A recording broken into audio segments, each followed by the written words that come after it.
Voiko yhdestä ainoasta otsikosta todella rakentaa kokonaisen tarinan?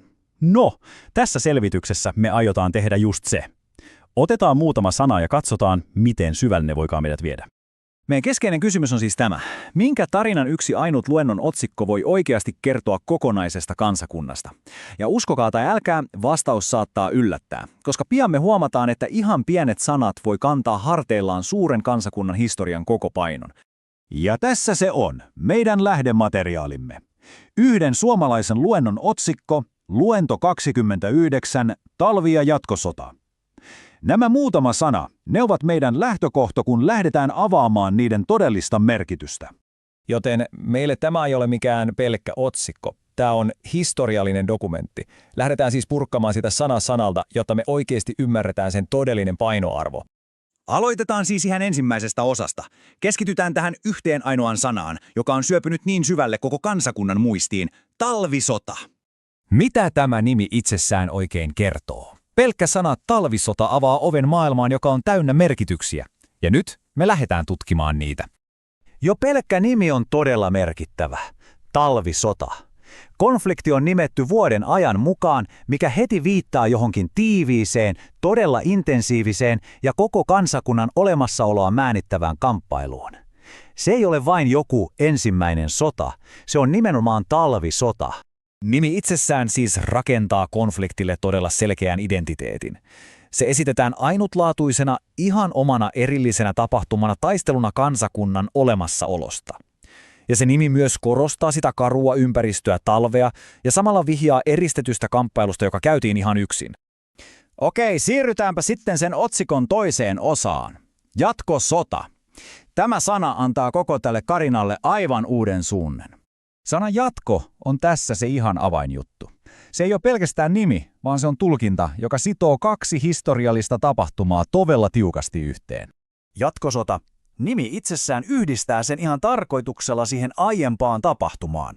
Eli se ei olekaan uusi, erillinen sota, vaan meneillään olevan kamppailun seuraava, väistämätön luku. Se on nimenomaan jatkoa jollekin. Ja tässä se ero näkyy loistavasti. Toisin kuin talvisota, jatkosota ei nimensä perusteella ole mikään erillinen konflikti. Se on sidoksissa menneisyyteen, ja nimi itsessään vihjaa, että siitä ensimmäisestä sodasta jäi jotain kesken, jotain ratkaisematta. Se asettaa kaiken osaksi laajempaan kokonaisuutta. No niin, nyt me ollaan käsitelty 2 nimeä ja 2 sotaa erikseen, mutta se luennon otsikkohan nimenomaan yhdistää ne. Nyt on aika koota palaset ja kysyä, miksi ihmeessä ne esitetään yhtenä ja samana tarinana. Miksi siis esittää nämä yhtenä ainoana luentona? Miksi sitoa ne yhteen ja-sanalla, ihan kuin ne olisivat saman kolikon 2 eri puolta? Tämä valinta, se ei todellakaan ole sattumaa. Tässä se suhde piirtyy tosi selkeästi esiin. Eli talvisota on se alku, jatkosota on se jatko-osa. Talvisota on se ainutlaatuinen, erillinen konflikti, ja jatkosota on siihen nimenomaisesti linkkityvä luku.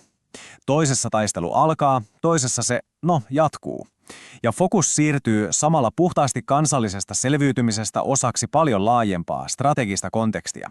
Eli se ratkaiseva pointti on tämä. Suomelle nämä eivät olleet vain 2 erillistä sotaa. Se oli yksi pitkä taistelu olemassaolosta, joka vain kerrottiin 2 näytöksessä. Ja tämä koko ajatus on tiivistetty siihen yhteen ainoaan luennon otsikkoon. Ja tämä ajatus yhdestä pitkästä taistelusta on jättänyt todella kestävän perinnön. Katsotaanpa, mitä tämä tarina kertoo meille vielä tänäkin päivänä. 2. Kaikki palautuu lopulta tähän lukuun. 2 sotaa sidotaan yhdeksi otsikoksi ja sitä kautta yhdeksi kansalliseksi tarinaksi. Luennon otsikko ei siis ainoastaan nimeä aihetta, se muovaa 2 konfliktia yhdeksi ja samaksi perustavanlaatuiseksi kertomukseksi suomalaisesta identiteetistä ja selviytymisestä. Loppujen lopuksi otsikko Talvi ja jatkosota on siis paljon enemmän kuin pelkkä nimilappu. Se on historiallinen tulkinta ja samalla se on kansakunnan tapa kertoa tarina omasta katkeamattomasta selviytymiskamppailustaan. Ja tämä jättää meidät pohtimaan yhtä laajempaa kysymystä, joka ulottuu paljon Suomen historiaa pidemmälle.